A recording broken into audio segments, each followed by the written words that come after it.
নমস্কার, আপনারা শুনছেন রবীন্দ্রনাথ ঠাকুরের ছোট গল্প মুক্তির উপায়। ফকিরচাঁদ বাল্যকাল হইতেই গম্ভীর প্রকৃতি। বৃদ্ধ সমাজে তাহাকে কখনোই বেমানান দেখাইত না। ঠান্ডা জল, হিম এবং হাস্য পরিহাস তাহার একেবারেই সহ্য হইত না। একে গম্ভীর, তাহাতে বৎসরের মধ্যে অধিকাংশ সময়েই মুখমণ্ডলের চারিদিকে কালো পশমের গলাবন্ধ জড়াইয়া থাকিতে তাহাকে ভয়ঙ্কর উঁচুদরের লোক বলিয়া বোধ হইত। ইহার উপরে অতি অল্প বয়সেই তাহার ওষ্ঠাধর এবং গণ্ডস্থল প্রচুর গোঁফদাড়িতে আচ্ছন্ন হওয়াতে সমস্ত মুখের মধ্যে হাস্য বিকাশের স্থান আর তিলে মাত্র অবশিষ্ট রহিল না।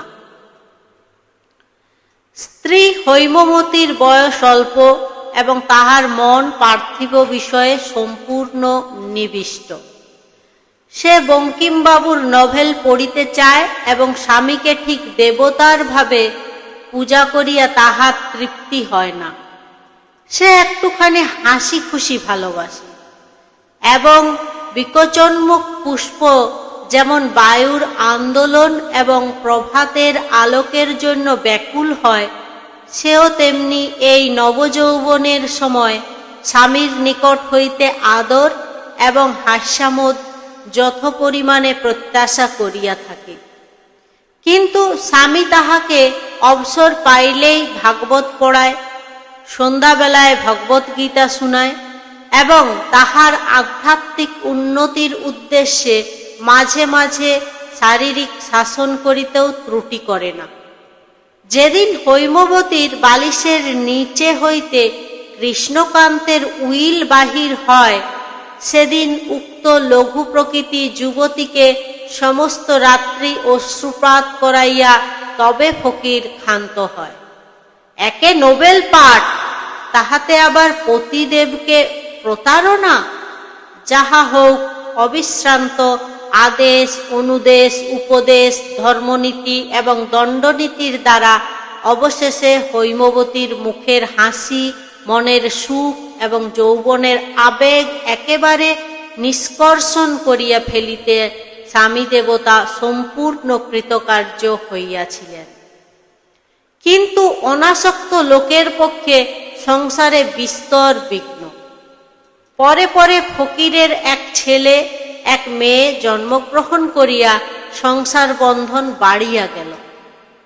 পিতার তাড়নায় এত বড় গম্ভীর প্রকৃতির ফকিরকেও আপিসে আপিসে কর্মের উমেদারিতে বাহির হইতে হইল। কিন্তু কর্ম জুটিবার কোনো সম্ভাবনা দেখা গেল না। তখন সে মনে করিল, বুদ্ধদেবের মতো আমি সংসার ত্যাগ করিব।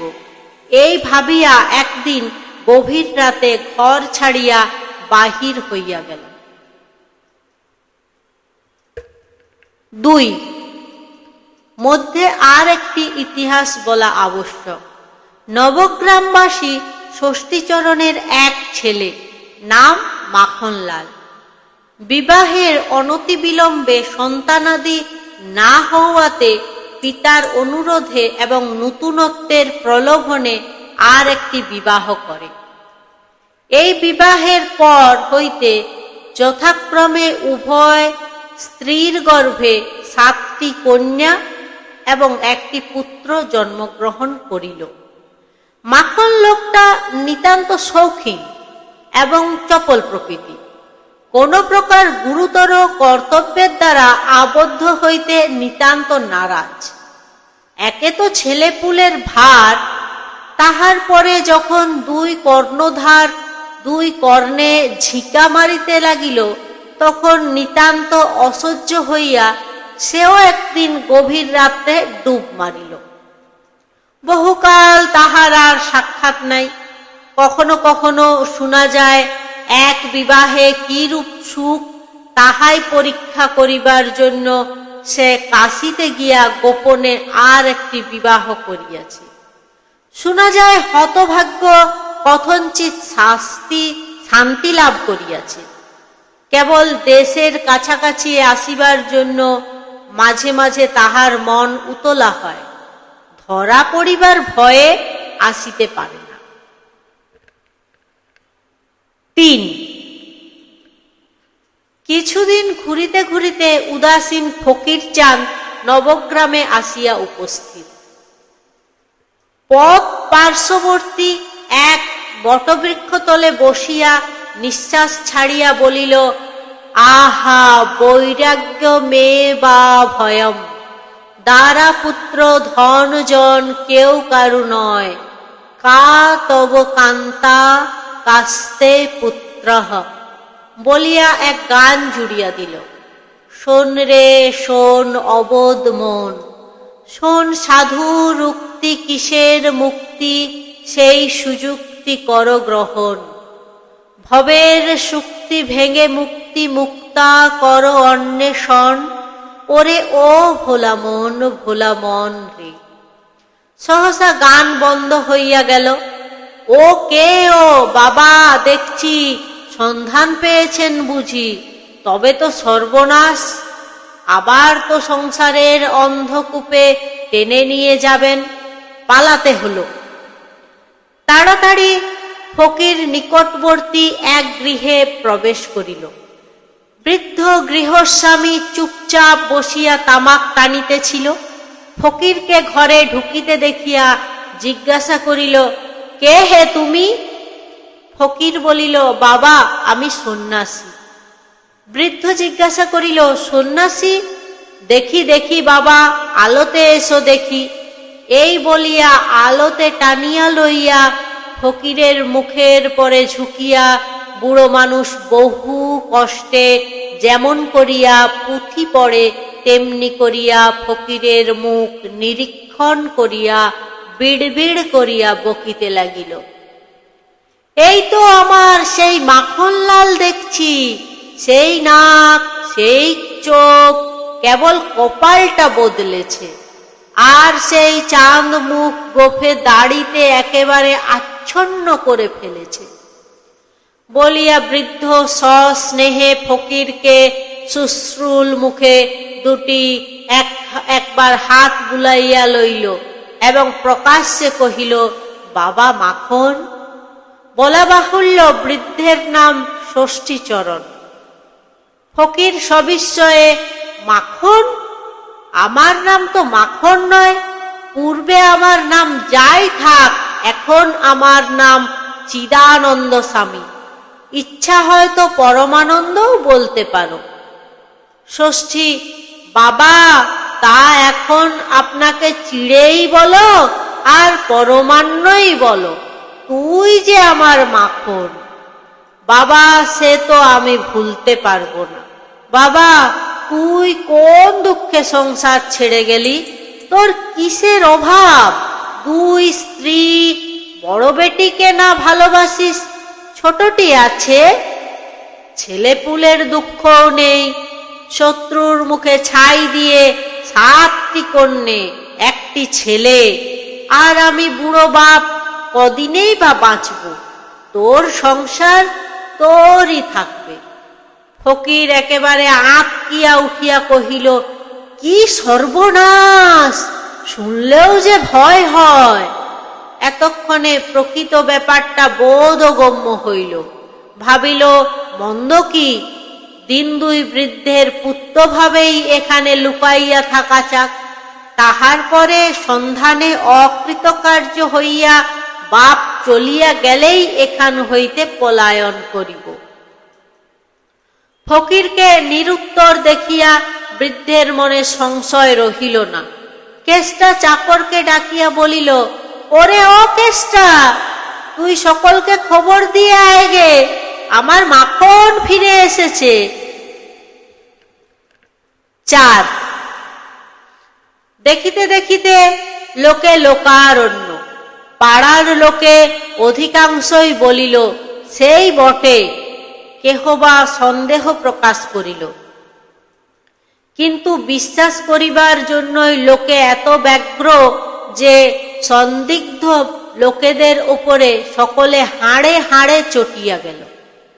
যেন তাহারা ইচ্ছাপূর্বক কেবল রসভঙ্গ করিতে আসিয়াছে, যেন তাহারা পাড়ার 14 অক্ষরের পয়ারকে 17 অক্ষর করিয়া বসিয়া আছে।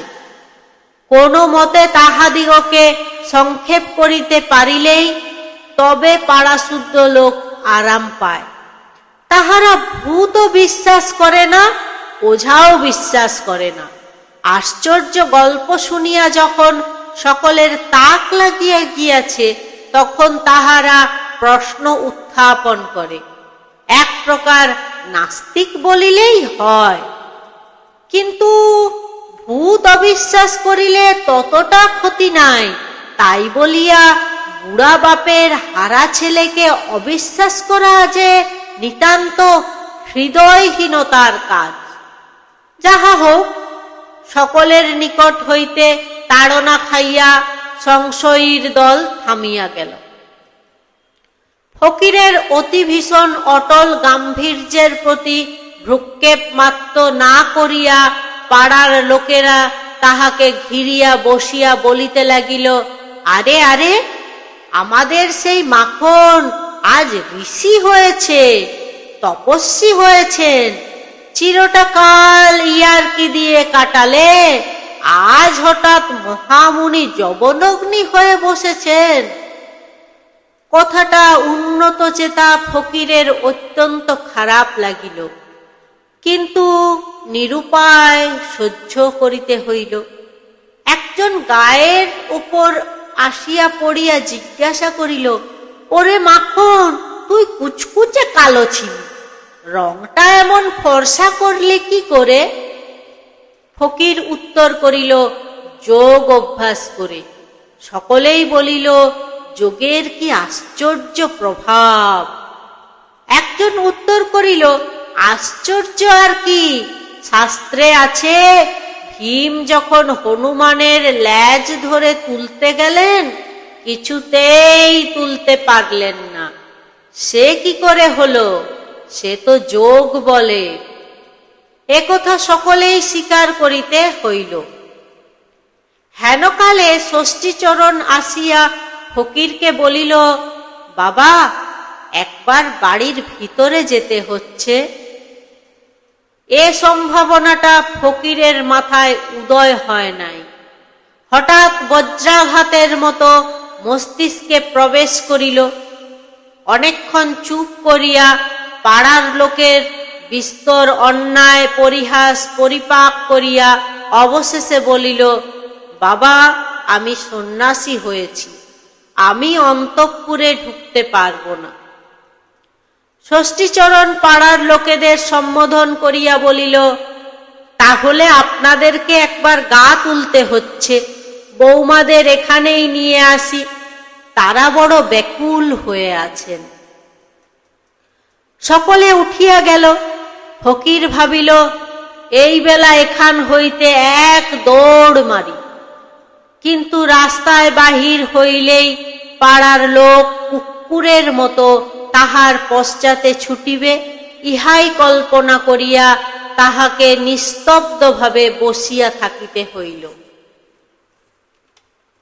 যেমনি মাখনলালের 2 স্ত্রী প্রবেশ করিল, অমনি ফকির নতশিরে তাহাদেরকে প্রণাম করিয়া কহিল, মা, আমি তোমাদের সন্তান। অমনি ফকিরের নাকের সম্মুখে একটা বালা পরা হাত খড়গের মতো খেলিয়া গেল এবং একটি কাষ্য বিনিন্দিত কণ্ঠে বাজিয়া উঠিল, ওরে ও পোড়া কপালে মিনসে, তুই মা বললি কাকে? অমনি আর একটি কণ্ঠ আরো 2 সুর উচ্চে পাড়া কাঁপাইয়া ঝংকার দিয়া উঠিল, চোখের মাথা খেয়ে বসেছিস, তোর মরণ হয় না? নিজের স্ত্রীর নিকট হইতে এরূপ চলিত বাংলা শোনা অভ্যাস ছিল না। সুতরাং একান্ত কাতর হইয়া ফকির জোর হস্তে কহিল, আপনারা ভুল বলেছেন, আমি এই আলোতে দাঁড়াচ্ছি, আমাকে একটু ঠাউরে দেখুন। প্রথমা ও দ্বিতীয়া পরে পরে কহিল, ঢের দেখেছি, দেখে দেখে চোখ হয়ে গেছে। তুমি কচি খোকা নও, আজ নতুন জন্মাওনি। তোমার দুধের দাঁত অনেক দিন ভেঙেছে। তোমার কি বয়সের গাছপাতর আছে? তোমায় জম ভুলেছে বলে কি আমরাও ভুলব? এরূপ একতরফা দাম্পত্য আলাপ কতক্ষণ চলিত বলা যায় না, কারণ ফকির একেবারে বাক শক্তি রহিত হইয়া নতশিরে দাঁড়াইয়াছিল। এমন সময় অত্যন্ত কোলাহল শুনিয়া এবং পথে লোক জমিতে দেখিয়া ষষ্ঠীচরণ প্রবেশ করিল। বলিল, এতদিন আমার ঘর নিস্তব্ধ ছিল, একেবারে টু শব্দ ছিল না। আজ মনে হচ্ছে বটে আমার মাখন ফিরে এসেছে। ফকির করজোড়ে কহিল, মশায়, আপনার পুত্রবধূদের হাত থেকে আমাকে রক্ষা করুন। ষষ্ঠী, বাবা, অনেক দিন পরে এসেছ, তাই প্রথমটা একটু অসহ্য বোধ হচ্ছে। তা মা, তোমরা এখন যাও। বাবা মাখন তো এখন এখানেই রইলেন, ওকে আর কিছুতেই যেতে দিচ্ছি নে। ললনাদ্বয় বিদায় লইলে ফকির ষষ্ঠীচরণকে বলিল, মশায়, আপনার পুত্র কেন যে সংসার ত্যাগ করে গেছেন তা আমি সম্পূর্ণ অনুভব করতে পারছি। মশায়, আমার প্রণাম জানবেন, আমি চললাম। বৃদ্ধ এমনি উচ্চস্বরে ক্রন্দন উত্থাপন করিল যে পাড়ার লোক মনে করিল মাখন তাহার বাপকে মারিয়াছে। তাহারা হা হা করিয়া ছুটিয়া আসিল। সকলে আসিয়া ফকিরকে জানাইয়া দিল, এমন ভণ্ড তপস্বী গিরি এখানে খাটিবে না, ভালো মানুষের ছেলের মতো কাল কাটাইতে হইবে। একজন বলিল, ইনি তো পরমহংস নন, পরম বক। গাম্ভীর্য, গোপদাড়ি এবং গলা বন্ধের জোরে ফকিরকে এমন সকল কুৎসিত কথা কখনো শুনিতে হয় নাই। যাহা হোক, লোকটা পাছে আবার পালায়, পাড়ার লোকেরা অত্যন্ত সতর্ক রহিল। স্বয়ং জমিদার ষষ্ঠীচরণের পক্ষ অবলম্বন করিলেন। 6 ফকির দেখিল এমনি কড়া পাহারা যে মৃত্যু না হইলে ইহার ঘরের বাহির করিবে না। একাকী বসে বসে গান গাহিতে লাগিল, শোনো সাধুর ভক্তি কিসের মুক্তি, সেই সুযুক্তি কর গ্রহণ। বলা বাহুল্য, গানটার আধ্যাত্মিক অর্থ অনেকটা ক্ষীণ হইয়া আসিয়াছে।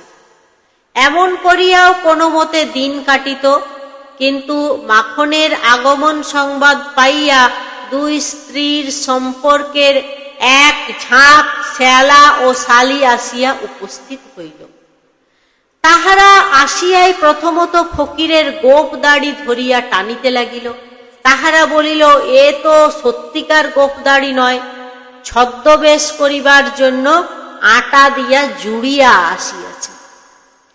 নাসিকার মধ্যবর্তী গুল্ফ ধরিয়া টানাটানি করিলে ফকিরের ন্যায় অত্যন্ত মহৎ লোকেরও মাহাত্ম্য রক্ষা করা দুষ্কর হইয়া উঠে।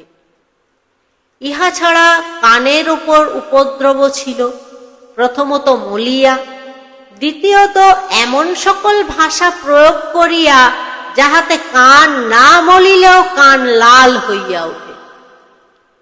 ইহার পর ফকিরকে তাহারা এমন সকল গান ফরমাস করিতে লাগিল, আধুনিক বড় বড় নতুন পণ্ডিতেরা যাহার কোনরূপ আধ্যাত্মিক ব্যাখ্যা করিতে হার মানেন। আবার নিদ্রাকালে তাহারা ফকিরের স্বল্পাবশিষ্ট গণ্ডস্থলে চুনকালি মাখাইয়া দিল। আহার কালে কেশুরের পরিবর্তে কচু, ডাবের পরিবর্তে হুকার জল, দুধের পরিবর্তে পিঠালি গোবর আয়োজন করিল। নিচে সুপুরি রাখিয়া তাহাকে আছাড় খাওয়াইল, ল্যাজ বানাইল এবং সহস্র প্রচলিত উপায়ে ফকিরের অভ্রভেদী গাম্ভীর্য ভূমিসাৎ করিয়া দিল। ফকির রাগিয়া ফুলিয়া ফাঁপিয়া ঝাঁকিয়া হাঁকিয়া কিছুতেই উপদ্রবকারীদের মনে ভীতির সঞ্চার করিতে পারিল না, কেবল সর্বসাধারণের নিকট অধিকতর হাস্যাস্পদ হইতে লাগিল। ইহার ওপরে আবার অন্তরাল হইতে একটি মিষ্ট কণ্ঠের উচ্চহাস্য মাঝে মাঝে কর্ণগোচর হইত, সেটা যেন পরিচিত বলিয়া ঠেকিত এবং মন দ্বিগুণ অধৈর্য হইয়া উঠিত। পরিচিত কণ্ঠ পাঠকের অপরিচিত নহে, এইটুকু বলিলেই যথেষ্ট হইবে যে ষষ্ঠীচরণ কোনো এক সম্পর্কে হৈমবতীর মামা। বিবাহের পর শাশুড়ির দ্বারা নিতান্ত নিপীড়িত হইয়া পিতৃমাতৃহীনা হৈমবতী মাঝে মাঝে কোনো না কোনো কুটুম্ব বাড়িতে আশ্রয় গ্রহণ করিত। অনেক দিন পরে সে মামার বাড়ি আসিয়া নেপথ্য হইতে এক পরম কৌতুকাবহ অভিনয় নিরীক্ষণ করিতেছে। তৎকালে হৈমবতীর স্বাভাবিক রঙ্গপ্রিয়তার সঙ্গে প্রতিহিংসা প্রবৃত্তির উদ্রেক হইয়াছিল কিনা চরিত্র তত্ত্বজ্ঞ পণ্ডিতেরা স্থির করিবেন, আমরা বলিতে অক্ষম। ঠাট্টার সম্পর্কীয় লোকেরা মাঝে মাঝে বিশ্রাম করিত, কিন্তু স্নেহের সম্পর্কীয় লোকেদের হাত হইতে পরিত্রাণ পাওয়া কঠিন। 7 মেয়ে এবং 1 ছেলে তাহাকে এক দণ্ড ছাড়ে না। বাপের স্নেহ অধিকার করিবার জন্য তাহাদের মা তাহাদিগকে অনুক্ষণ নিযুক্ত রাখিয়াছিলেন। 2 মাতার মধ্যে আবার রেষারেষি ছিল, উভয়েরই চেষ্টা যাহাতে নিজের সন্তানের অধিক আদর পায়। উভয়েই নিজ নিজ সন্তানদিগকে সর্বদাই উত্তেজিত করিতে লাগিল। 2 দলে মিলিয়া পিতার গলা জড়াইয়া ধরা, কোলে বসা, মুখচম্বন করা প্রভৃতি প্রবল স্নেহ ব্যক্তি কার্যে পরস্পরকে জিতিবার চেষ্টা করিতে লাগিল। বলা বাহুল্য, ফকির লোকটা অত্যন্ত নির্লিপ্ত স্বভাব, নহিলে নিজের সন্তানদের অকাতরে ফেলিয়া আসিতে পারিত না। শিশুরা ভক্তি করিতে জানে না, তাহারা সাধুত্বের নিকট অভিভূত হইতে শিখে নাই। এই জন্য ফকির শিশু জাতির প্রতি তিলমাত্র অনুরক্ত ছিলেন না। তাহাদিগকে তিনি কীট পতঙ্গের ন্যায় দূর থেকে দূরে রাখিতে চেষ্টা করিতেন। সম্প্রতি তিনি অহরহ শিশু পঙ্গপালে আচ্ছন্ন হইয়া বর্জয়িস অক্ষরের ছোট বড় নোটের দ্বারা আদ্যপান্ত সমাকীর্ণ ঐতিহাসিক প্রবন্ধের ন্যায় শোভমান হইলেন। তাহাদের মধ্যে বয়সের বিস্তর তারতম্য ছিল এবং তাহারা সকলেই কিছু তাহার সহিত বয়ঃপ্রাপ্ত সভ্যজনোচিত ব্যবহার করিত না। শুদ্ধ সূচি ফকিরের চক্ষে অনেক সময় অশ্রু সঞ্চার হইত এবং তাহা আনন্দাশ্রু নহে। পরের ছেলেরা যখন নানা সুরে তাহাকে বাবা বাবা করিয়া ডাকিয়া আদর করিত, তখন তাহার সাংঘাতিক পাশব শক্তি প্রয়োগ করিবার একান্ত ইচ্ছা হইত, কিন্তু ভয়ে পারিতেন না। মুখ চক্ষু বিকৃত করিয়া চুপ করিয়া বসিয়া থাকিতেন। 7 অবশেষে ফকির মহা চেঁচামেচি করিয়া বলিতে লাগিল, আমি যাবই, দেখি আমাকে কে আটক করিতে পারে। তখন গ্রামের লোক এক উকিল আনিয়া উপস্থিত করিল। উকিল আসিয়া কহিল, জানেন আপনার 2 স্ত্রী। ফকির: আজ্ঞে এখানে এসে প্রথম জানলুম। ফকির: আর আপনার 7 মেয়ে 1 ছেলে, তার মধ্যে 2টি মেয়ে বিবাহযোগ্যা। ফকির: আজ্ঞে আপনি আমার চেয়ে ঢের বেশি জানেন, দেখতে পাচ্ছি। উকিল: আপনার এই বৃহৎ পরিবারের ভরণ পোষণের ভার আপনি যদি না নেন, তবে আপনার অনাথিনী 2 স্ত্রী আদালতের আশ্রয় গ্রহণ করবেন, পূর্বে হতে বলে রাখলুম। ফকির সবচেয়ে আদালতকে ভয় করিত। তাহার জানা ছিল উকিলেরা জেরা করিবার সময় মহাপুরুষদিগের মান মর্যাদা গাম্ভীর্যকে খাতির করে না, প্রকাশ্যে অপমান করে এবং খবরের কাগজে তাহার রিপোর্ট বাহির হয়। ফকির অশ্রুসিক্ত লোচনে উকিলকে বিস্তারিত আত্মপরিচয় দিতে চেষ্টা করিল। উকিল তাহার চাতুরীর, তাহার উপস্থিত বুদ্ধির, তাহার মিথ্যা গল্প রচনার অসাধারণ ক্ষমতায় ভুয়ো ভুয়ো প্রশংসা করিতে লাগিল। শুনিয়া ফকিরের আপন হস্তপদ দংশন করিতে ইচ্ছা করিতে লাগিল।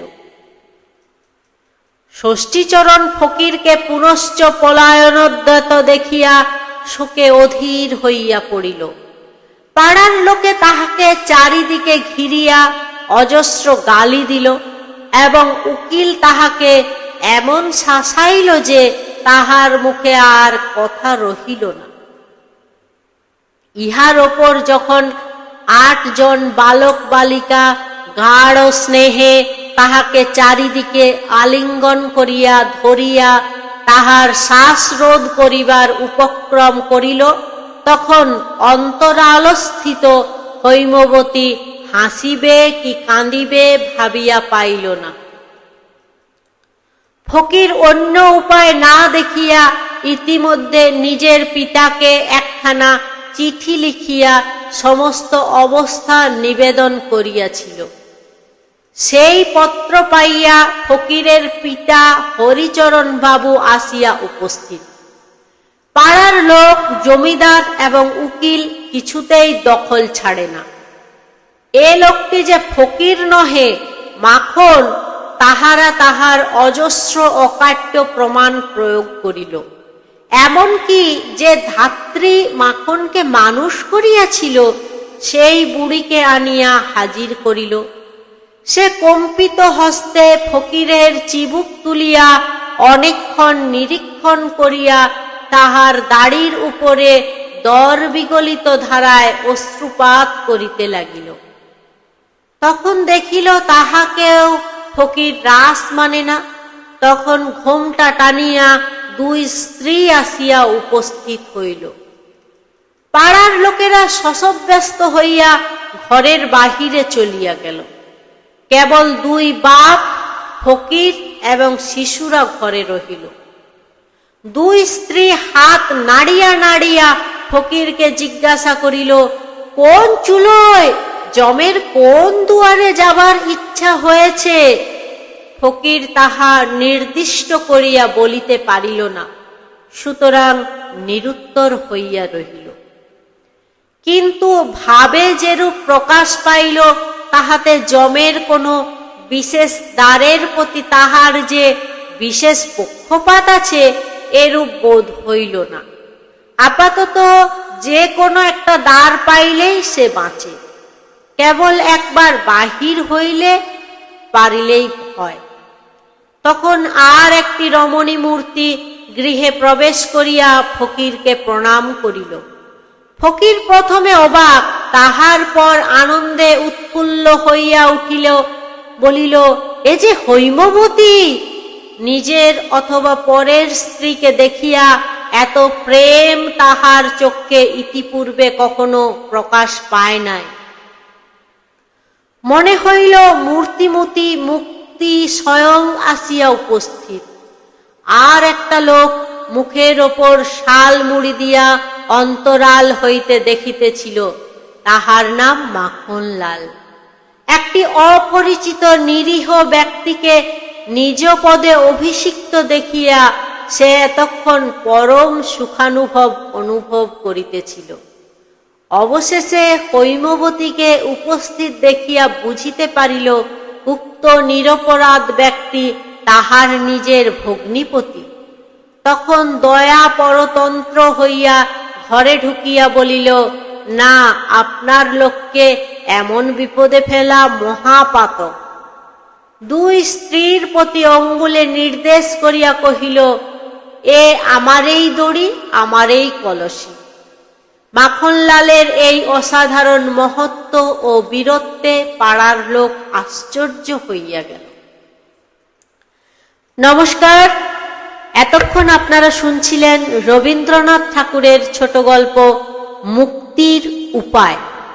আমার গল্প পাঠ যদি আপনাদের ভালো লেগে থাকে তাহলে অবশ্যই আমার চ্যানেলটি সাবস্ক্রাইব করুন এবং ভিডিওগুলি লাইক ও শেয়ার করুন। নমস্কার।